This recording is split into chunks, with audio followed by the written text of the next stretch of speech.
Hi guys, आइए डोरा में आपका एक बार फिर से स्वागत है। आज हम लोग बात करने जा रहे हैं 1857 की एक घटना के बारे में, और वो घटना जुड़ी हुई है सत्ती चौरा से। तो आइए इस वीडियो में बात करते हैं कि 1857 में सत्ती चौरा में कौन सी घटना घटी थी। आप सबको पता है कि कानपुर 5 जून 1857 को अंग्रेज़ों के हाथ से निकल चुका था, यानी अब अंग्रेज कानपुर पर अधिकार खो चुके थे। और कानपुर पर जब अधिकार खो चुके थे तो यहाँ पर आपको बता दें कि कानपुर में जो पेशवा बाजीराव द्वितीय थे, अब उनके पुत्र दत्तक पुत्र नाना साहब, जिन्हें धोधू पंत कहा जाता था, वो कानपुर में शासन कर रहे थे। धोधू पंत के जो कमांडर थे उनका नाम था तांत्या टोपे। ठीक है, तांत्या टोपे। तांत्या टोपे को उन्होंने इस लड़ाई की कमान सौंपी, यानी 1857 के विद्रोह की कमान सौंपी, चूँकि ये चाहते थे कि अंग्रेज यहाँ से हमेशा हमेशा के लिए हट जाएं।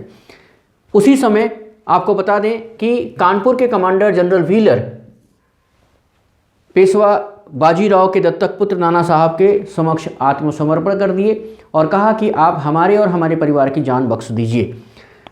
नाना साहब ने उन्हें यह वचन दिया कि हम आपको सुरक्षित इलाहाबाद पहुंचा देंगे, लेकिन अगर विद्रोही आपको घेरे तो आप गोली मत चलाइएगा।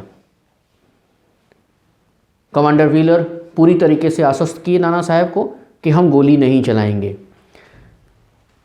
सत्ती चौरा नामक स्थान पर गंगा नदी के किनारे कई बड़ी बड़ी नाव बुलाई गई और उस नाव में जनरल व्हीलर के परिवार सहित लोगों को बैठा दिया गया और उसके बाद इन्हें पार कराने की कोशिश की जाने लगी। लेकिन तभी कुछ विद्रोही नदी में कूद करके इनकी नाव को घेर लिए।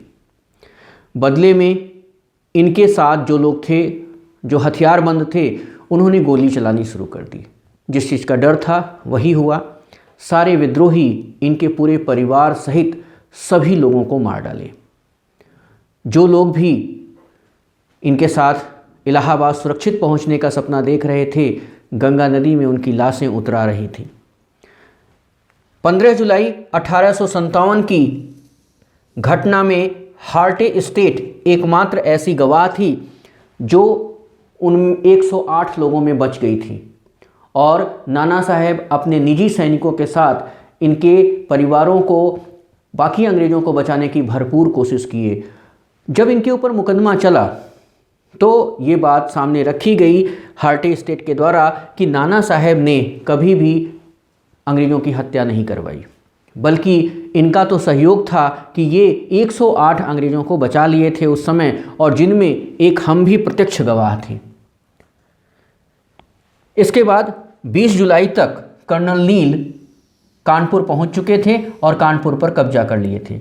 लेकिन उधर ग्वालियर की जो सेना थी वह बहुत तेज़ी से कानपुर की तरफ बढ़ी और 27 नवंबर को फिर कानपुर पर कब्जा कर लिया गया, यानी फिर कानपुर अंग्रेज विहीन हो चुका था। इसके बाद 16 दिसंबर 1857 को कैंपबेल ने पूरी तरीके से कानपुर पर अधिकार कर लिया। इधर तांत्या टोपे अपनी सेना के साथ लगातार प्रयास कर रहे थे कि कानपुर अंग्रेज़ों से खाली हो जाए। लेकिन इसी बीच एक बहुत महत्वपूर्ण घटना घटी, और वो बहुत महत्वपूर्ण घटना थी ठीक वैसा ही कि घर का भेदी लंका ढाए। वो घटना क्या थी हम आपको नेक्स्ट वीडियो में बताएंगे। तो नेक्स्ट वीडियो में बने रहने के लिए हमारे चैनल को सब्सक्राइब कर लीजिए और बेल आइकन ज़रूर प्रेस कर लीजिएगा ताकि वीडियो का नोटिफिकेशन आप तक जा सके। तो मिलते हैं नेक्स्ट वीडियो में और देखते हैं कि वो बहुत महत्वपूर्ण घटना क्या थी जिसमें कानपुर और या कहीं किसी और का भेदी महत्वपूर्ण सूचना दे करके किसी गिरफ्तार करवाया था। आखिर वो क्या थी घटना। Thank you.